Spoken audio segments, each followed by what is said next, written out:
Donc c'est une ville sainte dans le sens d'être une ville mise à part, qui est très riche et qui, pour tout pèlerin, est une lumière, qui nous aide à ouvrir nos horizons et à nous tourner vers Dieu. Vous l'aurez compris, Marie-Françoise est croyante. Elle est née de parents diplomates en Syrie où elle a vécu 14 ans avant de devenir religieuse. Elle a également habité en France, au Maroc, et elle est installée à Jérusalem depuis 6 ans maintenant. Son point de vue sur le sens de sa présence en Israël ainsi que sur la situation est assez singulier. Je lui laisse tout de suite le soin de vous les exposer par elle-même.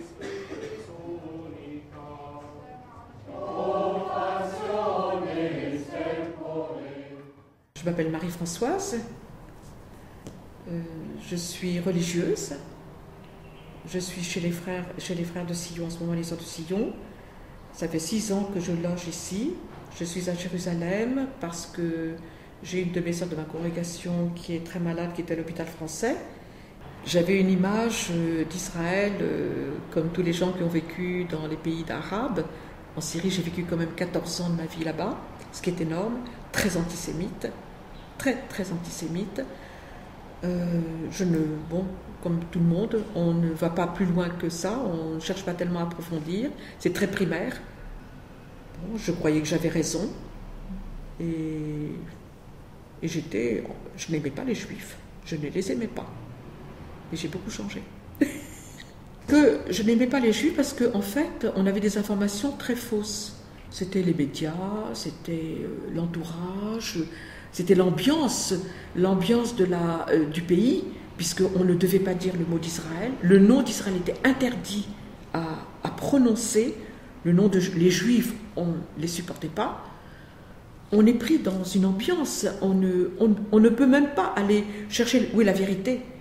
On avait l'impression qu'on nous disait la vérité, et on le croyait. Et tout le monde le croyait. Et je crois qu'actuellement, c'est ce qui se passe encore. Ne serait-ce que la guerre des 6 jours, je l'ai vécue de l'autre côté. Je l'ai vécue en Syrie, la guerre des 6 jours. Mais tout ce que j'ai appris dans la réalité de la guerre des 6 jours après, mais c'est le contraire de tout ce qu'on m'a enseigné quand j'étais là-bas. Je me dis, mais c'est pas vrai, c'est pas du tout ça. Ce qui s'est passé, mais ce n'est pas ça.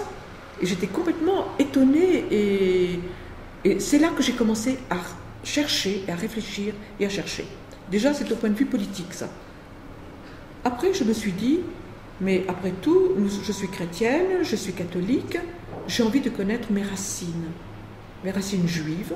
Et c'est là que, tout doucement, j'ai commencé à comprendre, d'abord, à approfondir.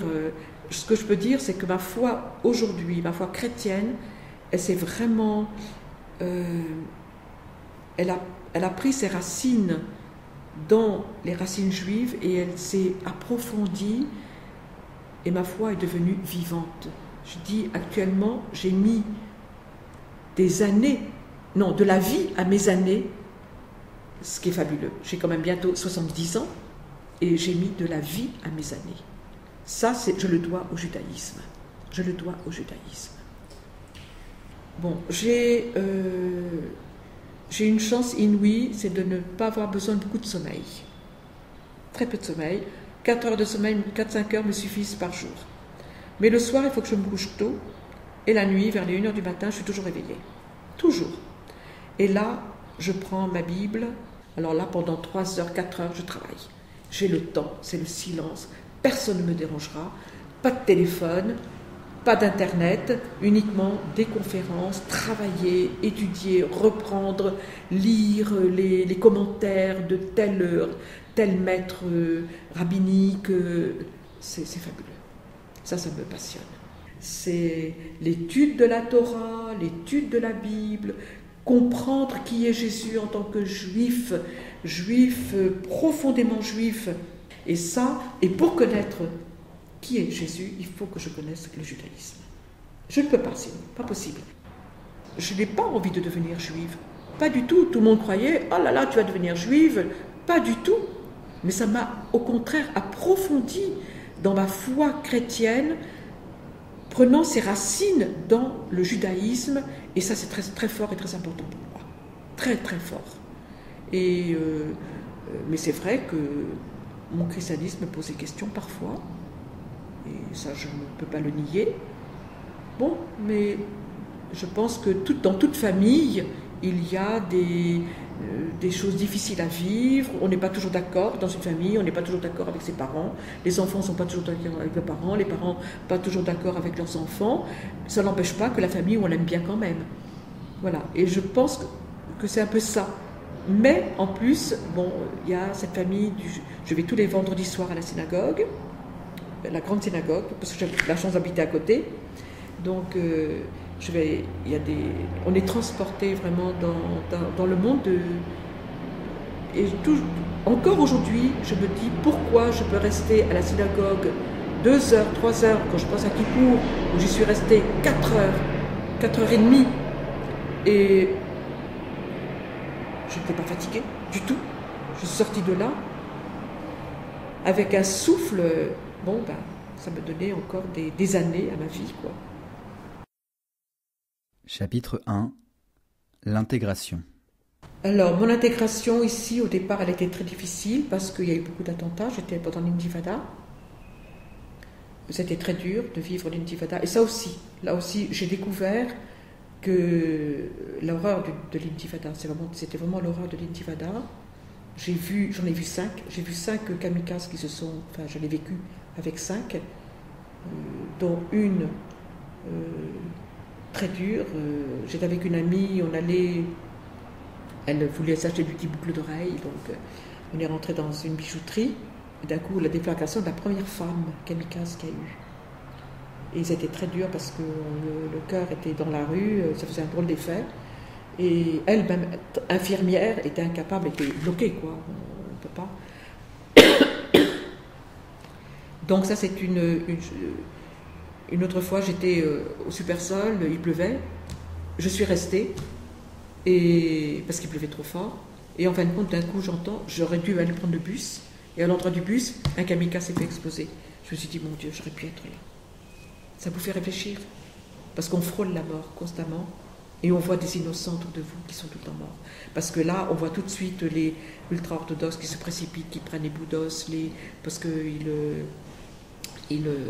le corps est très important. Chapitre 2. Israéliens et Palestiniens. Alors, j'ai envie de vous raconter ce qui m'est arrivé il y a 3 jours. J'étais avec une amie ici, enfin qui était au passage à Ratisbonne, parce elle repart en Italie, une italienne. Elle voulait absolument aller au Mont des Oliviers. Elle ne voulait pas y aller toute seule, elle avait peur, parce qu'on a eu quelques problèmes, il n'y a pas très longtemps, il y a eu des problèmes, bon. Donc un petit peu peur. On a dit, allez, on y va quand même. On y a été, on s'est dit, si on prend un taxi pour aller jusque là-haut, comme j'ai des problèmes de pied, je me suis fait une entorse, donc en descendant du bus, c'est trop bête. Et alors on a voulu, alors si c'est un juif, on ne pourra jamais aller jusqu'au Mont des Oliviers. Si c'est un arabe, on pourra monter. On tombe sur un taxi juif qui part. Alors je lui dis porte de Damas. Je lui dis porte de Damas parce que là on prendra le bus pour monter après jusqu'au Mont des Oliviers. Un bus palestinien. Et puis, arrivé à Porte Damas, je lui dis, en hébreu, je lui dis, est-ce que par hasard vous monteriez jusque là-haut, jusqu'au Mont des Oliviers? Il me dit, oui. Alors je suis avec la kippa, j'étais quand même un peu étonnée. Il me fait, oui, bien sûr, c'est Jérusalem, on est ensemble, pourquoi pas? Bien sûr.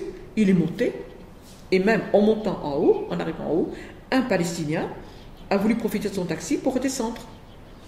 Alors déjà, ça m'a étonnée, parce que je n'ai jamais vu ça. Avant, les Palestiniens, les Israéliens, les Juifs qui sont pratiquants, qui ont la kippa, ne montent pas. Ils ont trop peur. Et c'est vrai, il y avait de quoi avoir peur, parce que des fois c'est dur. Hein. Allez à Mahane Yehuda, au marché, il y a des Palestiniens et des Juifs, et ça vit très bien ensemble. Il n'y a aucun problème. Aucun problème. Allez en Cisjordanie... non. Ah non, ça, j'en suis incapable. Pour l'instant, je ne peux pas. Non. J'étais à Bethléem, oui, parce que je suis chrétienne. J'ai à Bethléem, mais bon, j'ai été 2 fois. Je n'ai pas envie d'aller plus une autre fois, quoi. À Noël, je n'ai pas envie d'aller là-bas, quoi. Ça ne me dit rien. C'est très touristique, en fait. Ça devient très touristique. Et puis, entendre tout ce que j'entends par les touristes, quand on passe au checkpoint, je ne supporte pas. Comme je suis je suis très personnelle, et un jour, je l'ai vu ça comme ça, des Français qui disent « Oh, vous vivez ici ?» Ils disent « Non, on est de passage. » Alors je dis « Pourquoi vous parlez comme ça? Pourquoi vous parlez comme ça? Vous ne savez pas que depuis, moi j'ai vécu les attentats.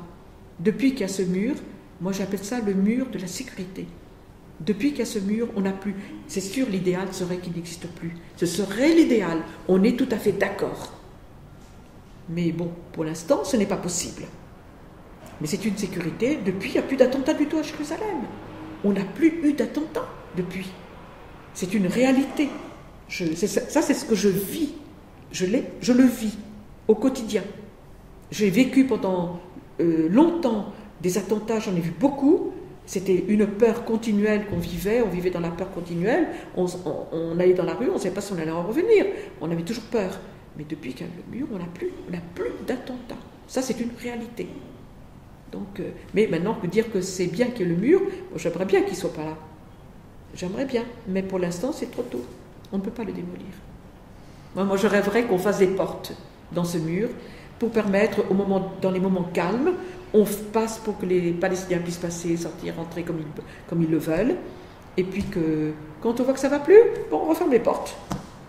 Mais enfin bon, c'est peut-être... Je sais pas. Chapitre 3. Israéliens et Palestiniens bis. C'est impossible, ils sont trop... pourtant, ils sont des sémites tous les deux, mais ils sont trop différents. Impossible de pouvoir s'entendre. Moi, je connais le monde arabe, parce que, comme je vous disais tout à l'heure, j'ai vécu 14 ans dans le pays arabe. Je connais le monde arabe, mais c'est totalement différent. Ils n'ont pas la même culture. Ce sont deux cultures différentes, mais deux cultures complètement opposées. Vous ne pouvez pas leur demander de vivre ensemble. Je ne crois pas que ce soit possible.